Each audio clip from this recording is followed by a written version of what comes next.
I awakened to the distant thunder of artillery, my heart pounding like a war drum in the dim light of my bedroom at 10 Downing Street. It is May 10th, 1940, and I, Winston Churchill, have just accepted the role of Prime Minister, a title that feels less like a crown and more like a noose tightening around my neck. The air hangs thick with the scent of rain-soaked London streets, mingled with the faint aroma of polished oak from the furniture that has witnessed so many sleepless nights. My mind races through the shadows of doubt, a familiar companion that has dogged me since boyhood. How did I, a man once cast aside as a relic of bygone eras, end up here, on the precipice of history's greatest storm? My hands tremble slightly as I reach for my dressing gown, the silk cool against my skin, and then for a cigar, the ritual lighting of it a small act of defiance. The smoke curls upward, a hazy veil that steadies my nerves, but does little to dispel the weight pressing on my chest. The Nazis knock at our door, France teeters on the brink of collapse, and the entire British Empire looks to me for salvation. Can I summon the words, the will to rally a nation? Or will I falter under this crushing tide, as so many before me have? My thoughts drift back, pulling me into the currents of memory, where the seeds of this moment took root long ago. My parents brought me into the world on November 30th, 1874, at Blenheim Palace, that grand edifice of marble and history, into a world of privilege that often felt like a gilded cage. The palace halls echoed with the footsteps of ancestors who had shaped empires, but to me, it served as a place of isolation. My father, Lord Randolph Churchill, shone as a brilliant orator and politician, a man whose star burned brightly but briefly, his career cut short by illness and scandal. To me, he appeared as a distant figure, his approval as elusive as a wisp of smoke. Unlikely to amount to much, he once remarked about me, his words landing like a blow that echoed through my youth. I can still hear his voice, clipped and aristocratic, dismissing my early efforts with a wave of his hand. My mother, Jenny Jerome, an American heiress with a vivacious spirit and a mind as sharp as a rapier, often vanished into the whirl of society balls and diplomatic intrigue. She dazzled in London's salons, her laughter a melody that rarely reached my ears at boarding school. I adored her from afar, her letters a lifeline, filled with encouragement and tales of far-off lands, but they could not fill the void of her presence. My parents sent me to boarding school at Harrow, a stern institution where the cold dormitories and rigid routines tested my resolve. The masters enforced unforgiving discipline, their canes whistling through the air for the slightest infraction. I stammered terribly then, words catching in my throat like tar, twisting into knots that left me red-faced and furious. My classmates mocked me relentlessly, imitating my speech, laughing at my attempts to recite poetry. Churchill the stutterer, they chanted, their voices a chorus of cruelty that fueled my inner fire. I fought back with my fists, earning bruises and detentions, but also a reputation for tenacity. In the quiet hours, alone in the library with its musty shelves and flickering gas lamps, I devoured books, Plutarch's Lives, Macaulay's Histories, stories of great men who bent the world to their will. Alexander, Caesar, Napoleon. They became my mentors, whispering that I too could rise above my flaws. I practiced speeches in front of mirrors, forcing the words out until they flowed, turning my weakness into a weapon. Harrow led me to Sandhurst, the military academy, where parade ground drills under the beating sun forged my body and mind. Sergeants barked commands, and I polished my boots until they gleamed like mirrors. It created a world of discipline that suited my restless energy. I graduated with honors in 1895, my uniform crisp, my saber at my side, ready for adventure. I first tasted real action in Cuba that same year, as an observer in the Spanish-American War. The jungle heat oppressed me, vines tangling like snares, the crack of rifles sharp and startling amid the chorus of tropical birds.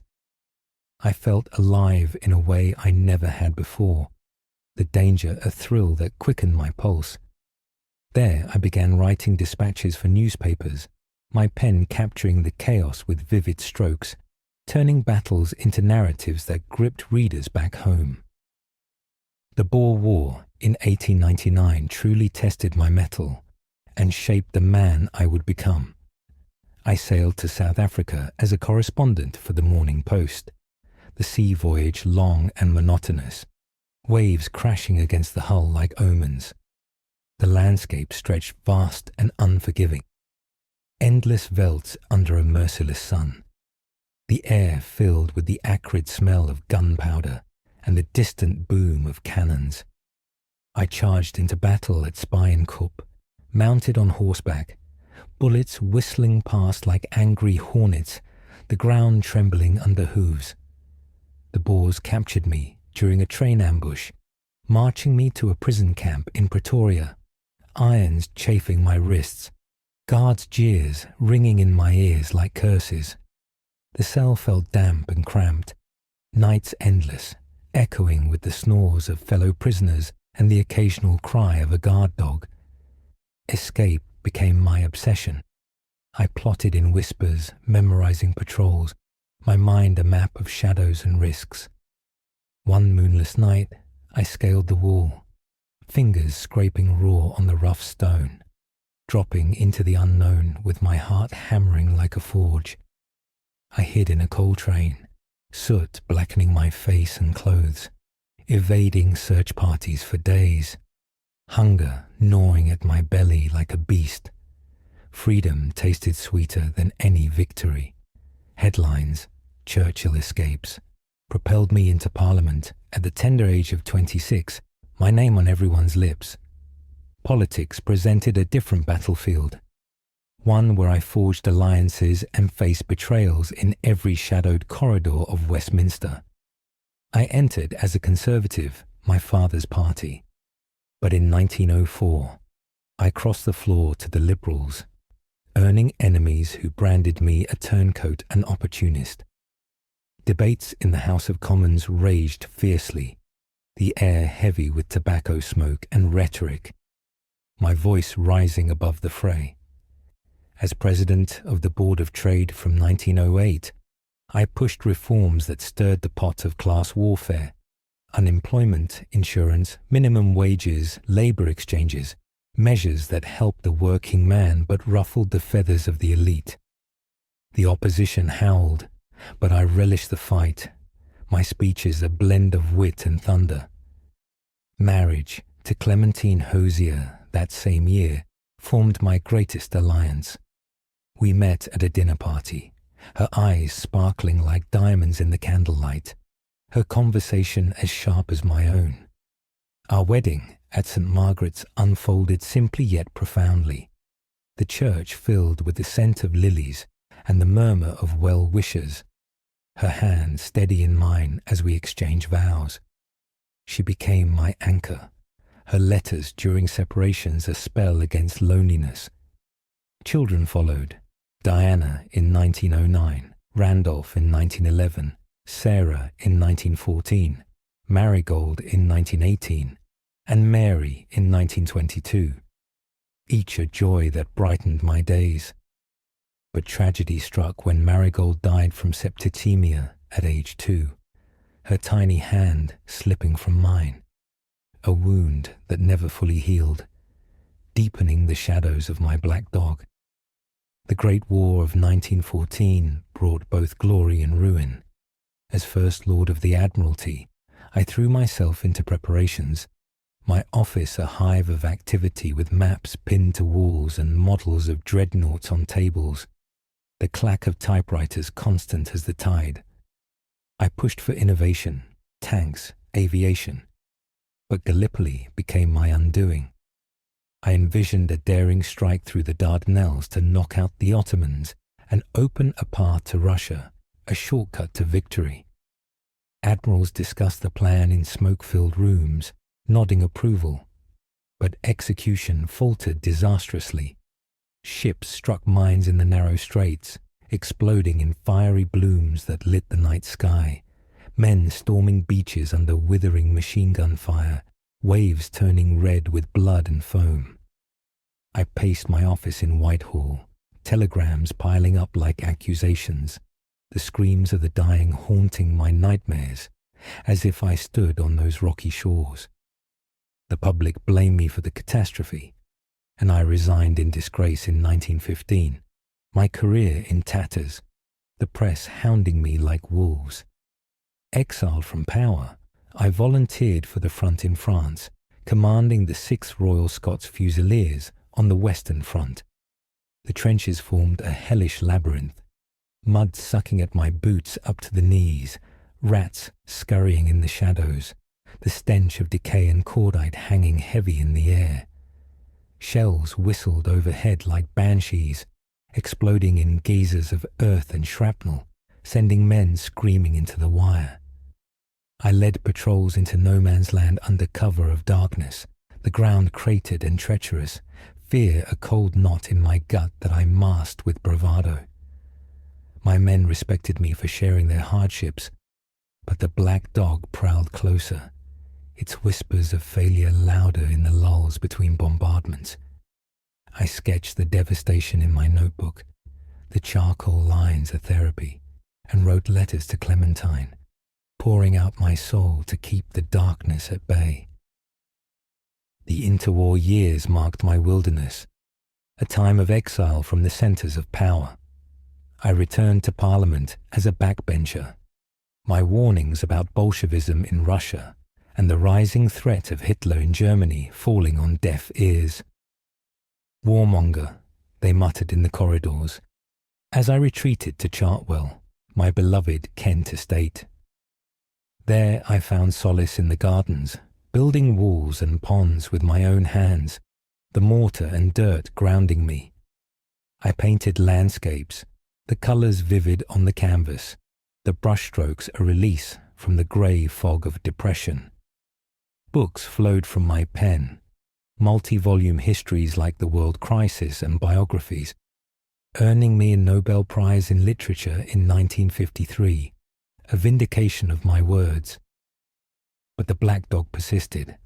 There were days when I stared at blank canvases, the world drained of colour, my mind a storm of self-reproach. Clementine served as my light, her encouragement a gentle push, our walks in the gardens a balm. Then, the storm gathered anew in 1939. Hitler invaded Poland, igniting the world, and Neville Chamberlain's appeasement policy lay in ruins. They recalled me as First Lord of the Admiralty, the familiar office welcoming me like an old comrade. The phony war gave way to blitzkrieg, and as Chamberlain resigned, I stepped into the breach. The phone rings sharply now. The war cabinet awaits in the bunker below. Their faces appear ashen, voices quavering with talk of peace treaties and negotiations with Hitler. I slam my fist on the table, the echo resounding like a gunshot. Peace? With that madman whose shadow stretches across Europe? No, I refuse to yield. My mind flashes to the 1930s, those wilderness years when I railed against rearmament delays. My speeches in Parliament met with yawns or outright scorn. I had seen the darkness coming, but they blinded themselves with illusions. The telegram about Dunkirk arrives like a bolt from the blue, my fingers tracing the words with a mix of horror and determination. The Germans have trapped 300,000 British and Allied soldiers on those French beaches, the Luftwaffe circling like vultures, panzers rumbling closer. I rush to the war rooms, The underground lair a labyrinth of concrete and steel, humming with the urgency of typewriters and telephones. Maps unroll like ancient scrolls, pins marking positions, the air thick with cigarette smoke and tension. Generals argue, their faces pale under the harsh lights, but I see the path through the chaos. We will evacuate them all, I declare, my voice cutting through the din like a blade. The plan unfolds in my mind, not just Navy ships, but every vessel, fishing boats, yachts, pleasure craft, must sail across the channel. Operation Dynamo, I name it, a spark of hope in the darkness. The days that follow swirl in a vortex of agony and anticipation. I pace the corridors, my footsteps echoing, cigar after cigar reduced to ash. Reports trickle in, ships torpedoed by U-boats, men wading through chest-deep water under strafing fire, the beaches a hell of smoke and screams. I imagine it vividly, waves crashing with relentless fury, soldiers huddled in dunes, their eyes wide with fear as Stukas dive like screaming demons. From the rooftop of number 10, I watch the first planes return, the sky streaked with contrails, the distant hum growing to a roar. Miracles unfold. Civilian skippers, ordinary men with weathered faces and calloused hands, ferry load after load across the choppy waters. 338,000 souls saved, a triumph snatched from defeat's jaws. But the cost etches into my soul, the black dog lurking closer as losses mount. London endures the blitz, the night sky a canvas of horror. I stand on that same rooftop, the wind tugging at my coat, watching bombs fall like fiery meteors, the city ablaze in orange and red.